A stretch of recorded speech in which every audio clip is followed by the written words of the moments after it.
बता रहा था कि ये विश्व का सबसे बड़ा एक ही पत्थर से कटा हुआ मंदिर है। इसकी शुरुआत हुई थी 756 एडी में, फिनिश हुआ 900 एडी में। तो एक मंदिर को बनने में 150 साल लगे। बोला जाता है कि 6 पुश्तों ने एक ही मंदिर के लिए काम किया था। तो 6 पुश्तों के जो कारीगर काम कर रहे थे, लेकिन अचरज की बात यह है जो पहले आर्किटेक्ट ने काम प्लान बनाए, मॉडल्स बनाए, उनका काम है राजा के पास लेके जाना, उनको कहना कि सर आपको इस टेंपल के लिए फंडिंग करनी है, आपको डोनेट करना है, लेकिन मैं आपको प्रॉमिस करता हूँ आप कभी देखेंगे नहीं। तो कौन ऐसी चीज़ के लिए पैसे देगा? मैं तो नहीं दूंगा। सही है। लेकिन उनको पता था कि हमारे पास इतने रिसोर्सेज हैं, हमारे पास इतने पॉलिटिकल बैलेंस है कि एक दिन ये ख़त्म होगा और आगे की पुश्तें ख़त्म करेंगी। तो बोलते हैं इसको विश्व का सबसे बड़ा एक ही पत्थर से कटा हुआ मंदिर है।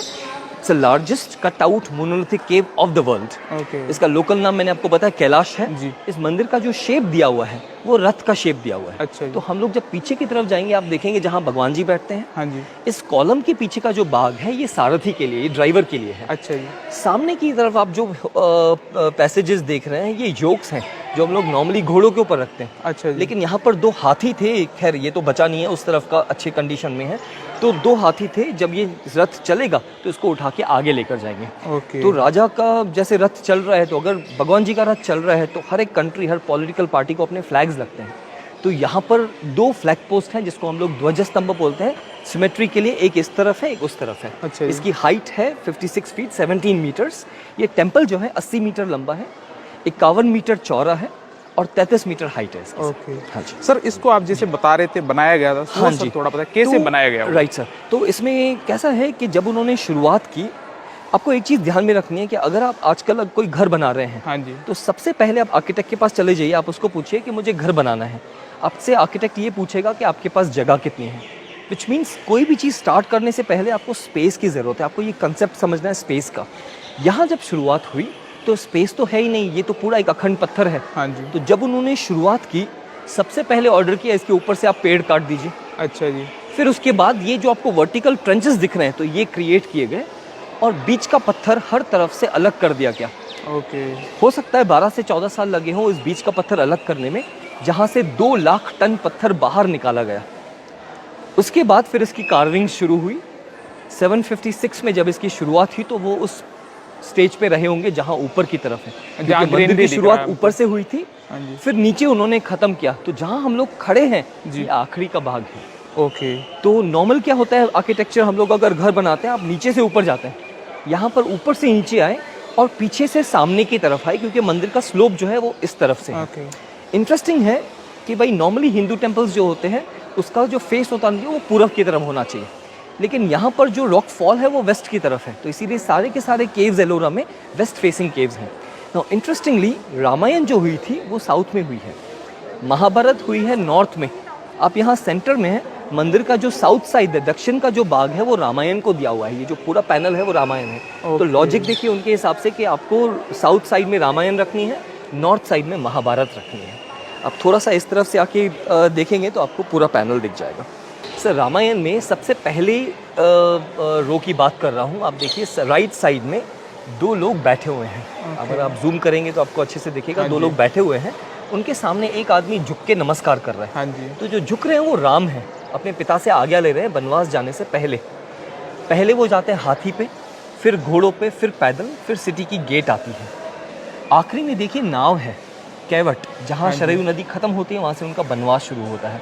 वापस उसी गेट पे आ जाइए, जो हमने फर्स्ट लाइन में गेट लेक देखिए, उसी के नीचे सेकंड लाइन में देखिए, सेंटर में लक्ष्मण दिखेंगे आपको जो शूर्पणखा का नाक काट रहे हैं यहाँ पर। हाँ जी। और उसी के राइट साइड में आपको दिखेगा कि शूर्पणखा पीछे की तरफ गिर रही है। रावण ने पहली आर्मी भेजी है, ये देखिए राम और लक्ष्मण है, ये उनकी आर्मी से फाइट हो रहा है, भाग जाते हैं वो लोग।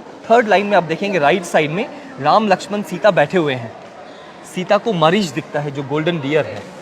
आप देखेंगे राम जो है, राम जी लक्ष्मण के पीछे, अपने मरीच के पीछे भाग रहे हैं, सॉरी, और उन्होंने तीर छोड़ा हुआ है जो मरीच के पीठ में दसा हुआ है। रावण आते हैं, ये सीता हरण हो रहा है।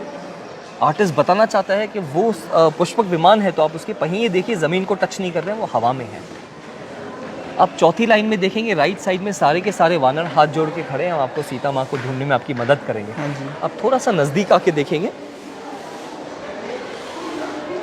नीचे से तीसरी लाइन में अशोक वाटिका है, ठीक है सीता जी। माँ बैठी हुई है, उनके सामने देखिए एक बंदर जो है झुक के नमस्कार कर रहे हैं, वो हनुमान है जी। फिर हनुमान जो है अशोक वाटिका को तोड़ना शुरू करते हैं। आप कुछ कुछ पेड़ देखेंगे टूटे हुए हैं, फिर उनको पकड़ के लेके आते हैं रावण के पास।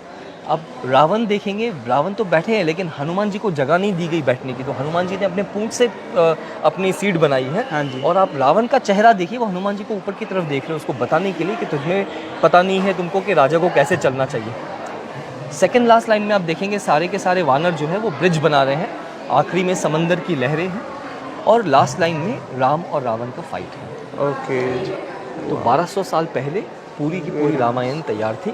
आपको ये चीज़ याद रखनी है कि यहाँ पर आप जो भी मूर्तियाँ देख रहे हैं, ओरिजिनली हर मूर्ति के ऊपर प्लास्टर था और कलर्स किए हुए थे।